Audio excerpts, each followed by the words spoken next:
I paid to the government, if you add in state tax, local sales, property, fees, Obamacare, probably almost 60% of what I earn. That's a lot. And I still wouldn't mind if Bernie Sanders would stop saying the rich don't pay taxes. And what happens when one of Hollywood's sharpest liberal voices decides he's done playing nice with the left? What happens when the comedian who built his entire career defending progressive politics walks onto his own stage and starts dismantling it, brick by brick, argument by argument, in front of a live audience that doesn't quite know how to react? That's exactly what unfolded on Real Time, and the man sitting across from Bill Maher had no idea what was coming. This wasn't a debate between enemies. This was something far more uncomfortable, a reckoning between allies. And before it was over, Bernie Sanders would walk out of that studio with his most powerful arguments lying in pieces on the floor. oh, the kids think that stuff that happened before their appearance on the planet didn't really happen, but it did. We've run this experiment many times, and the results are always obvious. Here's capitalist South Korea at night from space. Here's socialist North Korea. Yeah. In 1990, Venezuela was wealthier than Poland. But then Poland, finally free of Soviet-style economics, went all in on capitalism. And now their economy is as big as Japan. And people there have high wages, low inflation, cars, vacations, homes. Meanwhile, Venezuela traded capitalism for Hugo Chavez's socialism for the 21st century, which turned out to be like socialism in the last century or any century.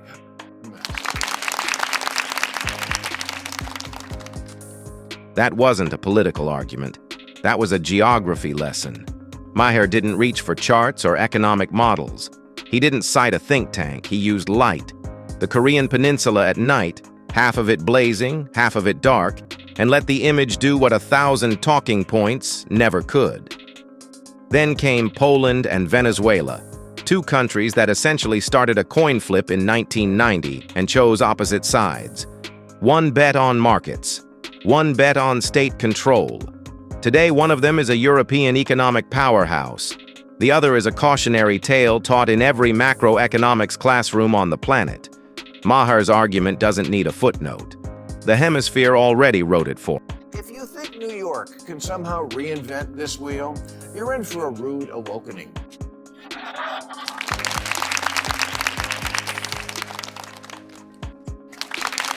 Zoran can't make your wishes come true. You're thinking of Zoltar.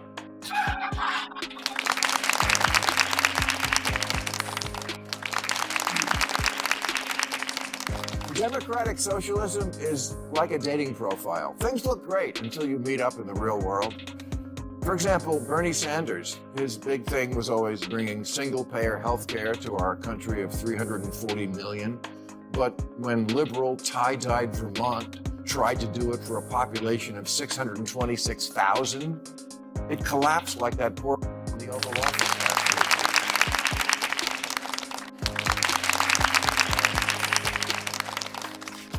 week. Bernie, AOC, Mandani are not Democrats.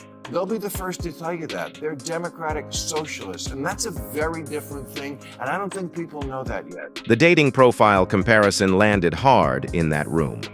But it's the Vermont story underneath it that carries the real weight. Bernie Sanders spent decades selling single-payer health care as the moral center of his entire political identity. Universal coverage. No one left behind.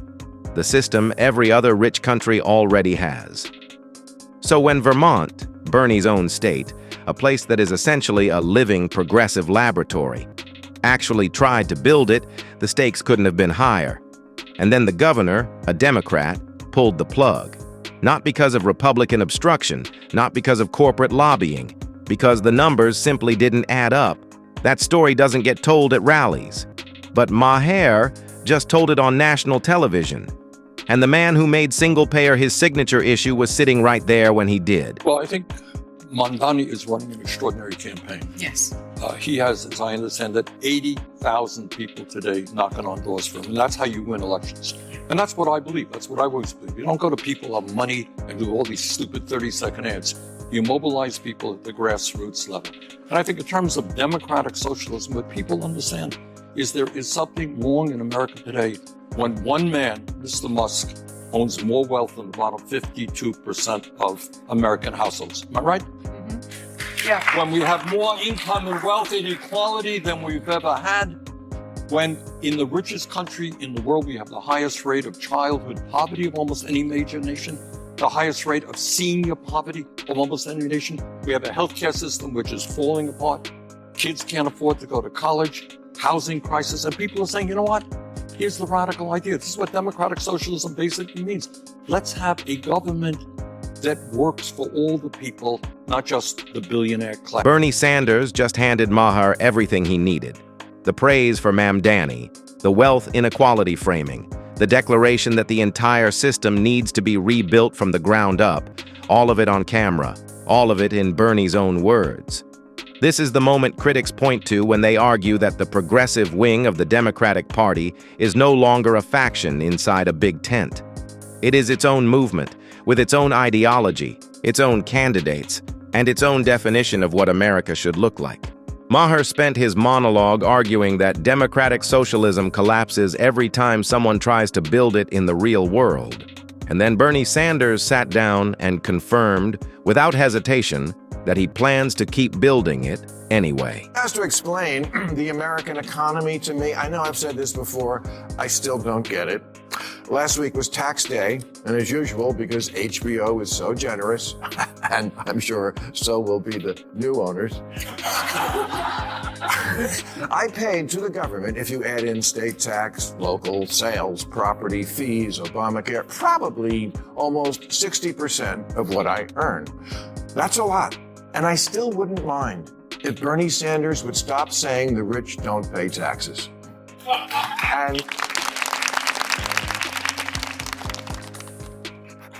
And while I'm sure the super rich with their army of accountants and corporate loopholes get away with murder, us regular rich people pay a ton of taxes. And who stands up and gives us a pat on the back? Nobody, that's who.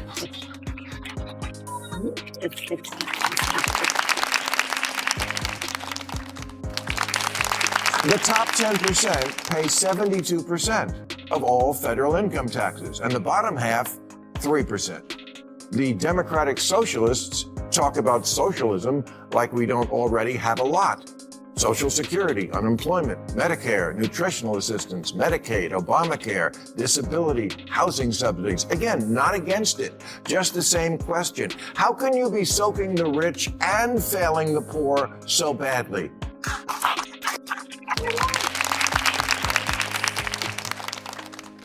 60%. Nearly 6 out of every $10 Maher earns goes back to the government before he ever sees it. He's not complaining about the principle, he's complaining about the myth. Because the political argument that the wealthy aren't paying their share doesn't survive contact with the actual IRS data. The top 10% of earners are carrying nearly 3/4 of the entire federal income tax burden. The bottom half of the country contributes 3 cents on every dollar collected. Maher's point isn't that the rich are victims. It's that the narrative driving the entire democratic socialist platform is built on a number that doesn't exist. And if the premise is wrong, what does that say about everything built on top of it? To you, I guess, is the word socialist. I want to get right to this because I want to help your campaign. I want to see you get the nomination. I want to see you do this.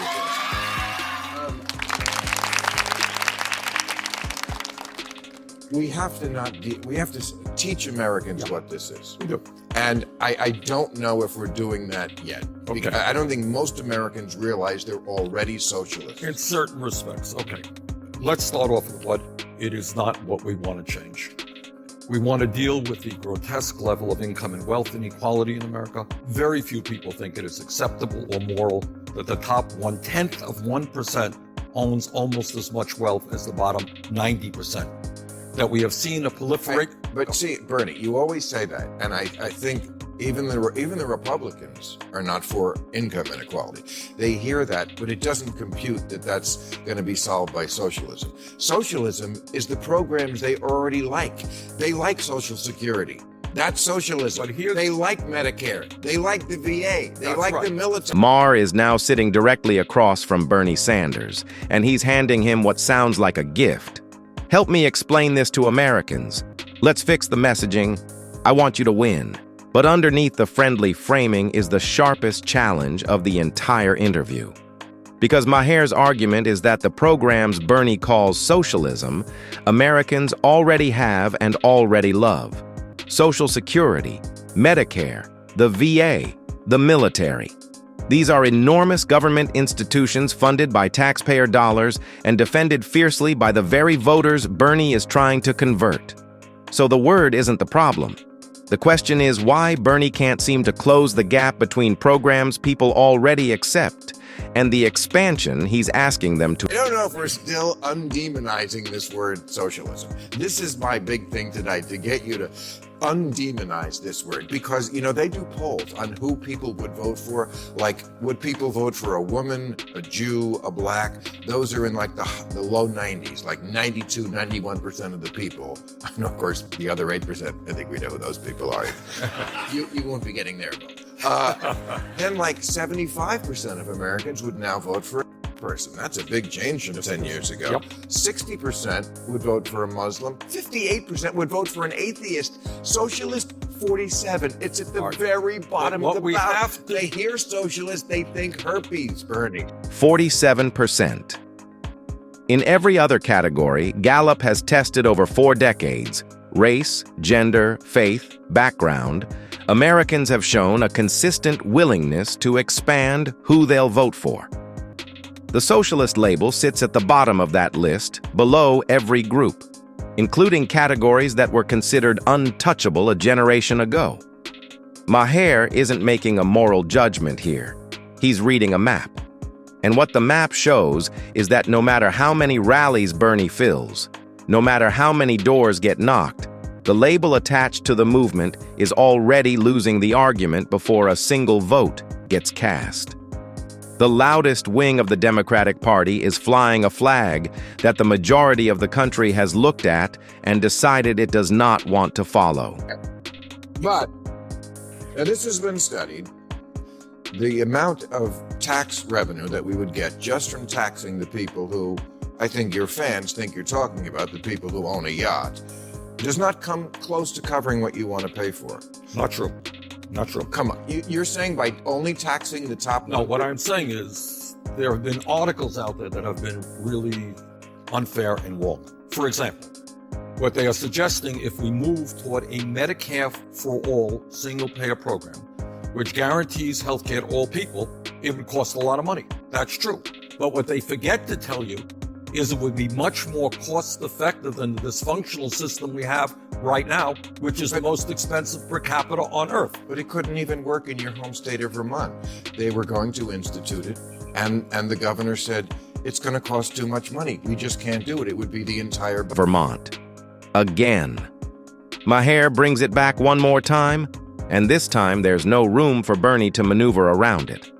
The state with the most favorable conditions imaginable for this kind of experiment, small, progressive, politically homogeneous, tried to build the system Bernie has promised the entire country for 40 years, and the governor who supported it had to admit the math was catastrophically wrong.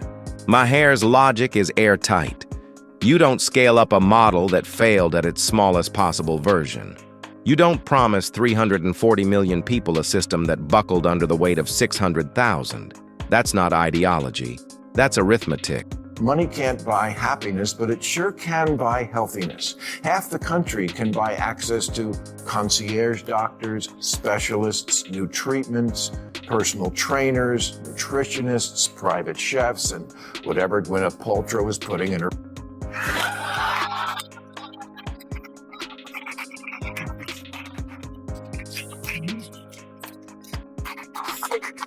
And the other half has the place I was just talking about, remote area medical, the pop-up healthcare clinic that rolls into town once a year like a county fair, except instead of riding the tilt-a-whirl, a volunteer doctor pulls your infected tooth.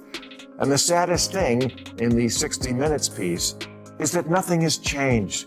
since they covered it in 2008. Same line of cars parked overnight so people make sure to get seen. Same people who work 2 jobs but still can't afford to see a doctor unless a touring nonprofit sets up shop in a parking lot. But here's the truth. You're not going to get health care to these people by threatening to tax and eat the rich. You raise billionaires' taxes, they just leave the state. Or they leave the country. Or in some cases, the planet.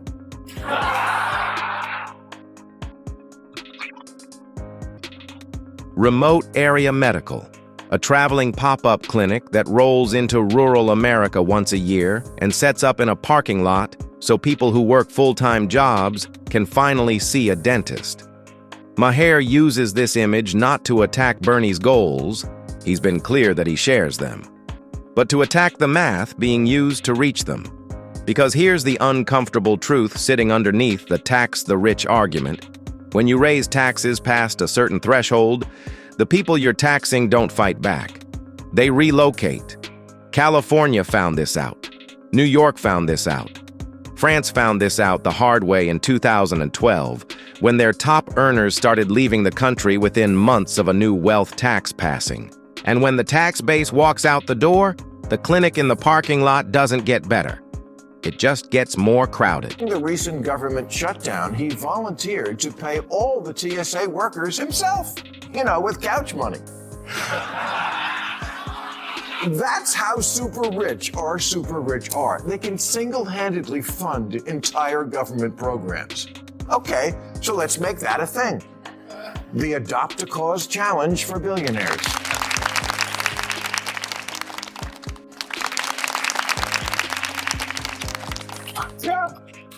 Teachers who buy school supplies with their own money, or people without homes, or disaster victims, whatever it is, make the rich competitive about solving it, because that's all they care about anyway, beating each other. Yeah. Just skip the middleman, the government and the healthcare bureaucracies that, for whatever reason, no matter how much they take in, never seem to get enough to the people, and just shame the billionaires into doing it directly, because they have all the money. Skip the government entirely. That's Maher's punchline, but it isn't entirely a joke. Because the billionaire who offered to cover TSA worker salaries during a federal shutdown didn't need a bill passed. He didn't need a committee formed. He just wrote the check. Maher is pointing at a system so bloated and so inefficient that a single wealthy individual can outperform it on a whim. His Adopt a Cause idea sounds absurd on the surface, but the underlying question is the most serious one in the room. If the government has been collecting this much money for this many decades, why is the parking lot clinic still there? Why are the same families still sleeping in the same cars waiting for the same volunteer dentist? Maher doesn't have a clean answer, but he's the only one on stage honest enough to ask. How he's saying it, but the stuff he's saying is infuriating. He says it's the top 1% get the most. They also pay the most taxes, the top 1%. And he always says this thing, billionaires should pay the same rate as everybody else. No, everybody else should pay the same rate as a billionaire. Why does it have to go higher? Theirs should go lower. Yeah. Thank you. One hand clap. Greg Gutfeld just flipped the entire argument on its head, and the audience felt it immediately. The progressive framework for tax fairness has always moved in one direction. The wealthy should pay more, their rate should rise, the gap should close upward. Gutfeld asked why. If the goal is equality of treatment, why does closing the gap always mean raising the floor to meet the ceiling instead of lowering the ceiling to meet the floor? It's a question that sounds simple until you realize almost no one in mainstream politics has ever been asked to answer it on camera. The socialist movement has spent 40 years building a coalition around economic resentment. Maher spent one episode asking whether that coalition can actually win, and whether winning it would even fix what's broken. The numbers say no. The map says no. And now, two voices from opposite ends of the political spectrum are saying it out loud at the same time.